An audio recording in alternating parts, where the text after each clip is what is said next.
शिवहर शंकर नमामि शंकर शिवशंकर शंभो, हे गिरिजापती भवानी शंकर शिवशंकर शंभो। माघ कृष्ण चतुर्दशीच महाशिवरात्री म्हणतात। प्रत्येक महिन्यातील वद्य चतुर्दशी ही शिवरात्र असते, पण माघ कृष्ण पक्षातील शिवरात्र महत्त्वाची मानली जाते। हा दिवस भगवान शंकरांना उपासनेसाठी खूप महत्त्वाचा ठरत असतो। या दिवशी लघुरुद्र महारुद्र अभिषेक करून बेलाची पाने वाहिली जातात। श्री स्वामी समर्थ अवधूत चिंतन श्री गुरुदेव दत्त। तुम्हा सगळ्यांचं आपल्या चॅनलमध्ये स्वागत करते। तर बघा 15 फेब्रुवारी 2026 वार आहे रविवार, आणि या दिवशी आपली येणार आहे महाशिवरात्री। महाशिवरात्रीच्या दिवशी आपल्याला भगवान शंकरांची अतिउच्च कोटीची आणि आवडती अशी सेवा म्हणजेच आपला भगवान शंकरांचा रुद्राभिषेक करायचा आहे। रुद्राभिषेक करण्यासाठी आपल्याला साहित्य काय लागणार आहे, रुद्राभिषेक करण्यासाठी कुठले मंत्र स्तोत्र आपण म्हणू शकतो, आपण ते मंत्र स्तोत्र कोणत्या ठिकाणी आपल्याला मिळतील, किंवा मग रुद्राभिषेक कुणी करावा, मुलांनी करावा, म्हाताऱ्यांनी करावा, मासिक धर्म आला तर काय करावा, गर्भवती महिलेने करावा का, रुद्राभिषेक हा आपल्या घरात करावा का, तसंच आपला जो पाठ मांडत असतो रुद्राभिषेक केल्यानंतर भगवान शंकरांची पूजा करत असतो, तर पूजा जी असते ती पूजा मांडी रात्रभर आपण ठेवावी, त्या सामानाचं दुसऱ्या दिवशी काय करावं, तर या सगळ्या प्रश्नांची उत्तरं जी आहेत ते आजच्या व्हिडिओमध्ये तुम्हाला मिळणार आहेत। संपूर्ण माहिती थोडक्यात सांगण्याचा प्रयत्न करेल, पूजासुद्धा तुम्हाला दाखवत आहे। अशा पद्धतीने आपल्याला पूजा जी आहे ती महाशिवरात्रीच्या दिवशी आपल्याला करायची आहे। आता महाशिवरात्रीच्या दिवशी बघा मंदिरांमध्ये खूप जास्त प्रमाणात गर्दी राहणार आहे, हे आपल्या सगळ्यांनाच माहिती आहे। 2 दिवस खूप गर्दी राहणार आहे। त्यासाठी बघा ज्या ठिकाणी गर्दी असेल खूप म्हणजे घाई करू नका, किंवा आपण स्वतः देखील गर्दी करायची नाही। घाई गर्दीत आणि धावपळीत केलेली सेवा काही उपयोगाची नसते। तो भगवान शंकरांना लागतो आपला भाव लागत असतो। म्हणून तुम्हाला सांगेल, अगदी 2 हात जोडून नतमस्तक करून जरी तुम्ही मंदिरात जाऊन आले तरी सुद्धा चालेल। अभिषेक हा आपल्या घरात बसून देवघरासमोर बसून ही पूजा तुम्ही करू शकतात, किंवा ज्या पद्धतीने मी दाखवणार आहे असा पाठ मांडून अगदी ज्या ठिकाणी तुमच्या घरात जागा आहे त्या ठिकाणी पाठ मांडावा। म्हणजे आपल्याला रात्रभर ती मांडणी ठेवायची असते, त्यामुळे तिथे किंवा देवघरात सुद्धा तुम्ही पूजा मांडू शकता बाजूला, किंवा देवघराच्या बाजूला मांडा। ही पूजा कुणीही चुकू नका। जी महाशिवरात्रीची रात्र असते ही महासिद्ध रात्री आहे, हे लक्षात ठेवा। या रात्रीचे पुण्यफळ खूप महत्त्वाचे आहे। या दिवशी अशी मान्यता आहे शास्त्रानुसार की भगवान शंकर माता पार्वतीचं लग्न या दिवशी झालेलं होतं, म्हणून या रात्रीला आपण जागरण करायचं असतं आणि महादेवांचं आपल्याला स्तुती करायची असते।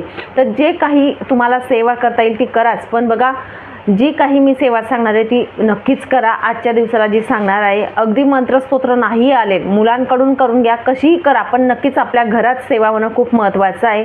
आणि नैवेद्य वगैरे आपण काय दाखवू शकतो, या भगवान शिवांची आराधना उपासना आपण जेव्हा आपल्या घरात करत असतो तेव्हा आपल्या घरामध्ये सुखशांती लागत असते। आपल्याला जन्म देणारे ब्रह्मदेव असतात, आपला संसार प्रपंच जो असतो ते चालवणारे भगवान विष्णू असतात, मात्र आपल्याला मोक्षप्राप्ती देण्याचं काम हे भगवान शंकर करत असतात। म्हणून त्यांची आराधना आपल्या घरामध्ये करणं खूप आवश्यक असतं। महाशिवरात्री जी आलेली आहे रविवारच्या दिवशी शांतता असेल, सुट्टी असेल, आणि नक्कीच आपल्या घरातील कुणीही एका व्यक्तीने जरी केली तरी सुद्धा चालेल। अशा पद्धतीने आपल्याला पूजा सार्थक करायची आहे, आणि नक्कीच या पद्धतीने पूजा तुम्ही तुमच्या घरात करा। चला मग आपण पूजेला सुरुवात करूया। तर आपण पूजेच्या सुरुवातीला दिवा प्रज्वलित करून घेऊ। दिवा प्रज्वलित करून घ्यायचा, त्यानंतर आपण दिव्याची पूजा करावी। दिवा हा जरा मोठा असला तर बरं पडेल, कारण त्या दिवशी रात्रभर तेवत ठेवायचा आहे आपल्याला दिवा, म्हणून समय असली ती प्रज्वलित केली तरी सुद्धा चालेल। ही जी जागा असते पाठ मांडण्याची अशा ठिकाणी मांडावी की तिथे आपला रात्रभर म्हणजे सहवास राहणार नाही, आणि त्या दिवशी ब्रह्मचर्य पालन करायचं आहे, म्हणून आपण अशी जागा निवडा की तिथे पाय लागणार नाही, कोणाचा सावली पडणार नाही, मासिक धर्म असेल त्यांची सुद्धा सावली पडणार नाही, अशा ठिकाणी आपण पाठ मांडावा। हा पाठ मांडत असताना जो निमुळता भाग असतो आपल्या घरातील उत्तर दिशेला येईल त्या पद्धतीने मांडावा, आणि आपण पूजा करावी।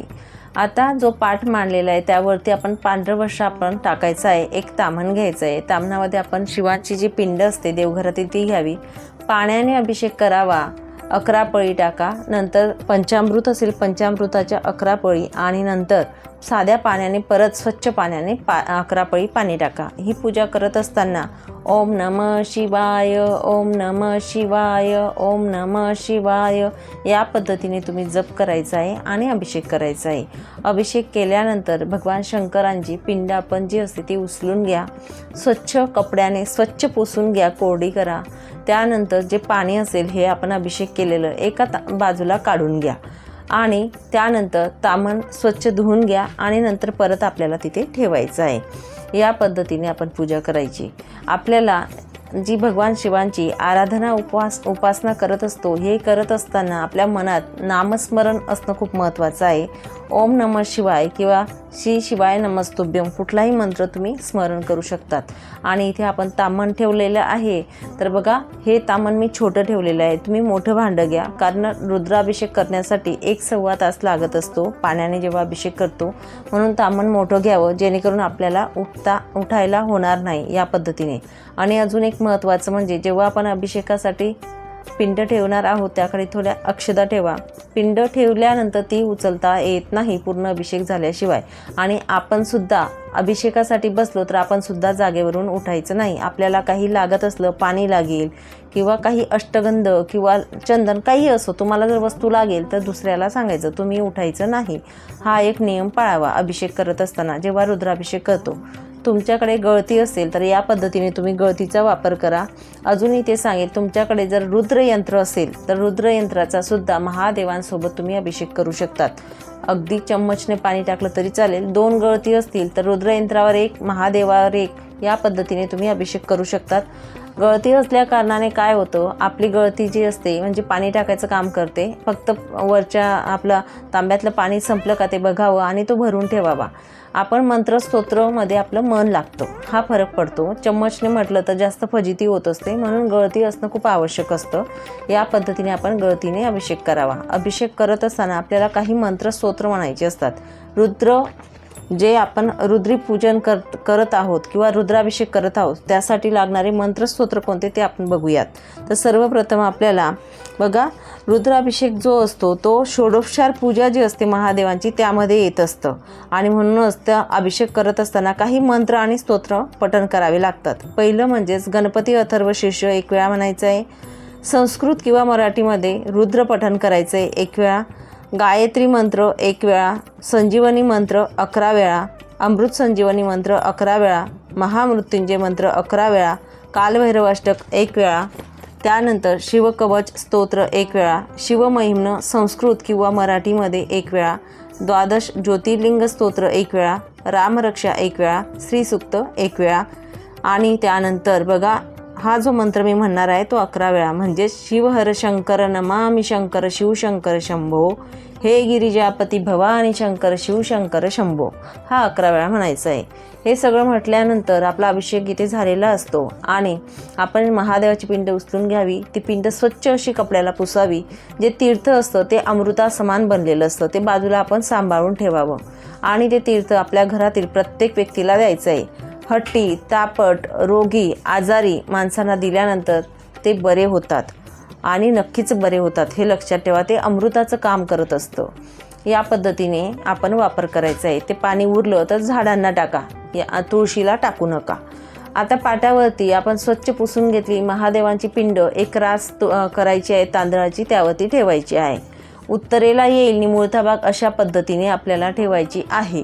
त्यानंतर महादेवांची आपल्याला इथे पूजा करायची आहे। पूजा करत असताना महादेवांना चंदन आवडत असतं, म्हणून आपण चंदन त्यांना वाहायचं आहे, अर्पण करायचं आहे। चंदन अर्पण करत असताना ब्रह्मा, विष्णू, महेश हे नावं घेतले तर अतिउत्तम, तुमची इच्छा। त्या नाहीतर ओम नमः शिवाय हा मंत्र जप आपण मनातल्या मनात चालू ठेवावा। भस्म महादेवांना आवडतं ते आपण इथे वाहायचं आहे। ज्या वस्तू महादेवांना आवडतात त्या आपण वाहिल्याच गेल्या पाहिजेत। त्यामध्ये बघा, बेल, केवडा, कुंद, पांढरी कण्हेर, कोरांटी हे जे असतात हे व्हायचे आहेत। नैवेद्यामध्ये सुद्धा आपण बघा फळे, विडा, दक्षिणा, दूध साखर, दही साखर हे महादेवांना आवडतं, हे पदार्थ आपण अर्पण करू शकतात। फळं असतील तर फळांचा, ड्रायफ्रूट्स असतील त्यांचा नैवेद्य आपण दाखवावा। शक्य झालं तर पांढरे नैवेद्य जास्तीत जास्त दाखवायचा प्रयत्न करा। पांढरी फुलं जे असतात ते वाहावी। शमीचं पान माझ्याकडे आहे ते मी वाहत आहे, ते सुद्धा व्हायची एक पद्धत असते। जी देठ असतो तो निमुळता भाग असतो महादेवांचा, त्या ठिकाणी करायचं आहे आपल्याला शमीच्या पानाचं देठ, आणि या पद्धतीने वाहावं। पांढरी फुलं आपल्याला अर्पण करायची आहेत। आणि अजून तुम्हाला सांगेल बघा, आपण जी पूजा करत असतो, पूजा करत असताना तुम्हाला सांगेल भाव शुद्ध ठेवावा। मंदिरामध्ये आपण जेव्हा पूजेला जात असतो खूप गर्दी असते, हे 2 दिवस खूप गर्दी राहणार आहे, तर तिथे धडपड न करता अगदी 2 हात जोडून नतमस्तक करावं आणि घरी यावं. आपल्या घरात अशा पद्धतीने शांततेत आपण पूजा करावी आणि ही पूजा केल्याने आपल्याला समाधान हे खूप जास्त पटीने मिळत असतं. म्हणून तुम्ही घरीच पूजा करा असं मी तुम्हाला इथे सांगेल. जास्त गर्दी न करता आपल्या घरात तुम्ही पूजा केली तर आपल्या घरातील दोष हे जे असतात ते निवारण होत असतात आणि त्या दिवशी महाशिवरात्रीच्या दिवशी या पूजेला खूप महत्त्व आहे. जे कापसाचं वस्त्र असतं ते पांढरं आपल्याला व्हायचं आहे. वस्त्रमाळ जी असते ती पांढरीच व्हायची आहे हे लक्षात घ्या. या पद्धतीने वाहून द्यायचं आहे. नंतर रुद्र माळ जर तुमच्याकडे असेल रुद्राक्षाची ती आपण अर्पण करावी. नसेल तर नाही वाहिली तरीसुद्धा चालेल. माझ्याकडे आहे म्हणून मी ठेवली. त्यानंतर तुम्हाला सांगेल आपल्याला इथे महादेवांची आरती करायची आहे. कर्पूर आरती तुम्ही करू शकतात, महादेवांची आरती करू शकतात. नैवेद्य जो असतो तो नैवेद्य आपण इथे अर्पण करून द्यायचा आहे. आरती महादेवांची तुम्हाला येत असते. गणपती बाप्पांची आरती म्हणावी, महादेवांची आरती म्हणावी आणि आरती आपण करायची असते. पण त्याआधी तुम्हाला सांगेल या दिवसाला खूप महत्त्व दिलं जातं आणि अशी मान्यता आहे की भगवान शिवांचं आणि माता पार्वतीचं लग्न झालेलं आहे त्या दिवशी. म्हणून शिवशक्ती या दोघींची पूजा व्हायला पाहिजे. म्हणूनच आपल्याला महादेवांसोबत आपल्याला माता पार्वतीची सुद्धा पूजा करायची असते. आणि माता पार्वतीची पूजा म्हणजेच काय, आपल्याला शिवशक्ती एकरूप असल्या कारणाने आपल्याला माता पार्वतीला ओटी अर्पण करायची असते. आता ओटीमध्ये इथे तुम्ही बघा हिरवी साडी जी असते ती अर्पण करू शकतात, खण अर्पण करू शकतात, नारळसुद्धा ठेवू शकतात यथाशक्ती. जे आपलं ओटीतलं सामान असतं ते मी ते ठेवलेलं आहे. ते सुद्धा सुपारी, नाणं, तांदूळ, खण ठेवलेलं आहे आणि खोबऱ्याची वाटी ठेवली, एक फूल पार्वती मातेला ठेवलेलं आहे. आणि आवर्जून तुम्हाला सांगेल तुमचं सोन्याचं मंगळसूत्र जे असतं ते इथे ठेवावं आणि अशा पद्धतीने ओटी ठेवून आपल्याला हळदी, कुंकू, अक्षदा वाहून माता पार्वतीला मनापासून आराधना करायची की माझ्या घरात सुख शांती नांदू द्या, तुमची ओटी मी इथे भरत आहे ती तुम्ही मान्य करा. या पद्धतीने आपण इथे त्यांना ओटी वाहायची आहे. तर शिवशक्ती हे दोघी रूपांची पूजा होणं खूप आवश्यक आहे. आपण जेव्हा ही पूजा करत असतो महाशिवरात्रीला, भलेही तुम्ही रुद्राभिषेक पूर्ण करा नका करू, भलेही अभिषेक करा पाण्याने, पण तुम्हाला एवढ्या मंत्रस्तोत्र नाही म्हणता आले तर अगदी 78 शतनामावली म्हणून तुम्ही करा तरी चालेल. शिवमहिम्न जे आहे अगदी 15 मिनटं लागतील. शिवमहिम्न म्हणून तुम्ही करा तरीसुद्धा चालेल. पण मात्र शिवशक्ती दोघींची पूजा आपल्याला आपल्या घरामध्ये करायची आहे अशा पद्धतीने. नंतर आरती वगैरे नैवेद्य दाखवायचा, आरती वगैरे करायची, धूपदीप दाखवायचा, नमस्कार करायचं, त्यांना सांगायचं की आमच्यावरती कृपा आशीर्वाद तुमचा राहू द्या. शिवशक्ती म्हणजेच महादेवांना माता पार्वतीला दोघींना सांगायचं आहे. ठीक आहे. या पद्धतीने साध्या आणि सोप्या पद्धतीने आपल्याला पूजा करायची आहे. जे मंत्रस्तोत्र मी सांगितले ते डिस्क्रिप्शनमध्ये सुद्धा टाकते आणि त्या पद्धतीने तुम्ही म्हणू शकतात. तुम्हाला शक्य नाही झालं, संस्कृत नाही जमलं तर बघा आपलं गुरुपीठ ॲप आहे त्यावरती रुद्राभिषेकाचा व्हिडिओ आहे, त्याप्रमाणे तुम्ही करू शकतात. मोबाईलला लावून द्या आणि तुम्ही त्यांच्यासोबत म्हटले मंत्रस्तोत्र तरीसुद्धा चालेल. तर आपल्याला इथे बघा आता शिवामूठ व्हायची आहे. शिवामूठ वाहत असताना केंद्रानुसार जसं सांगतात त्या पद्धतीने 3 पद्धतीने शिवामूठ वाहिली जाते. ते तुम्ही नक्कीच बघा. एक आपल्या पित्रांसाठी, एक आपल्या इष्टदैवांसाठी आणि एक आपल्या उन्नतीसाठी, प्रगतीसाठी. म्हणून ही पहिली झाली. दुसरी शिवामूठ आणि तिसरी शिवामूठ 3 पद्धती आहेत. तांदूळ हे तुटलेले नसावेत, अखंड असावेत, थोडा पाण्याचा शिरकाव त्यावरती करावा, कोरडी वाहत नाही शिवामूठ. या पद्धतीने आपण शिवामूठ व्हायची आहे. ही पूजा आपल्या घरात रात्रभर ठेवायची आहे. दुसऱ्या दिवशी आपण भगवान शिवांना दही भाताचा नैवेद्य, जेवणाचा आपण जे काही नैवेद्य बनवणार तो दाखवायचा आणि त्यानंतर पूजा उचलायची असते.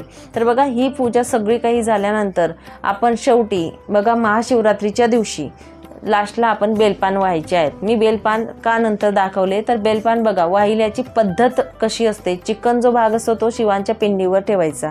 एक बेलपान असेल तर परत तुम्ही पिंडीला टच करा, परत दुसरं नाव घेणार तेव्हा दुसऱ्यांदा टच करा. या पद्धतीने करून एक बेलपानाने पूजा करा. नसेलच तुमच्याकडे तर 108 वाहू शकतात. 5 असतील तर 5वं पान आपल्या हातात ठेवा, 4 वाहून द्या आणि शेवटच्या पानाला तुम्ही 78 शतनामावली म्हणून ते लास्टला अर्पण करा. 108 जे नावं होणार आहेत तेव्हा. आणि सगळे अर्पण करून झाल्यानंतर शिवांचा नमस्कार करावं, स्तुती म्हणावी. त्यानंतर तुम्हाला जी सेवा करता येईल, या पाठ मांडलेला आहे, या पाठाच्या समोर बसून तुम्ही ज्या काही सेवा असतात त्या तुम्ही करू शकता. शिवांची स्तुती, शिवांचं भजन, नंतर शिवलीलामृत ग्रंथामधला 11वा अध्याय पठण करू शकतात. जे तुम्हाला पंचाक्षरी स्तोत्र आहे महादेवांचं ते तुम्ही म्हणू शकतात. आराधना करू शकतात. अगदी शिवहर शंकर नमामि शंकर शिवशंकर शंभो, हे गिरिजापती भवानी शंकर शिवशंकर शंभो, हा मंत्रसुद्धा तुम्ही जप करू शकतात.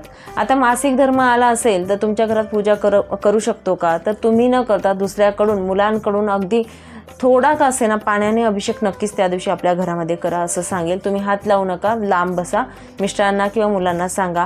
गर्भवती महिलांनी ही पूजा करावी का? नक्कीच तुमच्या घरामध्ये तुम्ही पूजा करू शकतात. मंदिरात जाऊ शकत नाही, पण आपल्या घरामध्ये ही पूजा तुम्ही करू शकतात, काही हरकत नाही. या पद्धतीने करा. जे वाहिलेलं सामान आहे, जे काही निर्माल्यात टाकायचं आहे, फुलं पानं जे असतील ते, जे तांदूळ असतात ते आपण पाण्यामध्ये विसर्जित करायचे. जलचर प्राणी जे असतात, मासे वगैरे असतात, त्यांच्या पोटात जातील, त्यांचं पोट भरेल. ओटीचं सामान असेल तर माळ आपली काढून घ्यावी. जे सामान वापरता आलं तर ते तुम्ही वापरा. मंदिर असेल, तुमची इच्छा असेल तर मंदिरात खणं, नारळ जे असेल ते तुम्ही अर्पण करू शकतात. कुठल्याही देवीच्या मंदिरात अर्पण करा. नैवेद्य असेल तो आपण खाऊन घ्यावा. दुसऱ्या दिवशी आपण दही भाताचा नैवेद्य अगदी दाखवणार आहात, तो सुद्धा जे जलचर प्राणी आहेत त्यांना देणार आहोत तांदूळ, त्यामध्ये तो दही भाताचा नैवेद्य थोडा आपण द्यायचा आहे. या पद्धतीने पूजा आपण करायची आहे. यथाशक्ती जी रांगोळी असेल पाटाच्या अवतीभोवती, ती रांगोळी आपण रोपट्यांमध्ये टाकायची आहे आणि यथाशक्ती मनापासून आपल्या घरामध्ये रुद्राभिषेकाची पूजा करायची आहे. या पद्धतीने साधी आणि सोपी पद्धत सांगितलेली आहे. अशी पूजा सगळ्यांनी आपल्या घरामध्ये अवश्य करावी. तर या पद्धतीने आपल्याला आपल्या घरामध्ये भगवान शिवांची आराधना, उपासना करायची आहे. सगळ्यांनी मिळून केलं तर अतिउत्तम. नाही कुणाला जमलं तर एका व्यक्तीने आपल्या घरातील कुणीही पूजा केली तरीसुद्धा चालेल. तर नक्कीच या पद्धतीने आपल्या घरामध्ये ही पूजा करायची आहे. पूजा केल्यानंतर दुसऱ्या दिवशी जो काही सामान असेल, ज्या पद्धतीने सांगायचं त्या पद्धतीने विल्हेवाट आपण लावायची आहे. कुठेही टाकू नका, कारण आपण जी पूजा केलेली असते, एवढी छान पूजा केलेली असते, त्याचं फलप्राप्ती मिळण्यासाठी तर आपल्या सामानाचं सुद्धा विल्हेवाट व्यवस्थित प्रमाणात आपल्याला लावायचं असतं. तर अशा पद्धतीने आपल्याला आपल्या घरामध्ये पूजा करायची आहे. सांगितलेली सेवा जी ती भगवान शंकरांच्या चरणी अर्पण करते आणि इथेच विराम घेते. नंतर अजून भेटेल अशाच व्हिडिओसोबत. श्री स्वामी समर्थ अवधूत चिंतन. श्री गुरुदेव दत्त.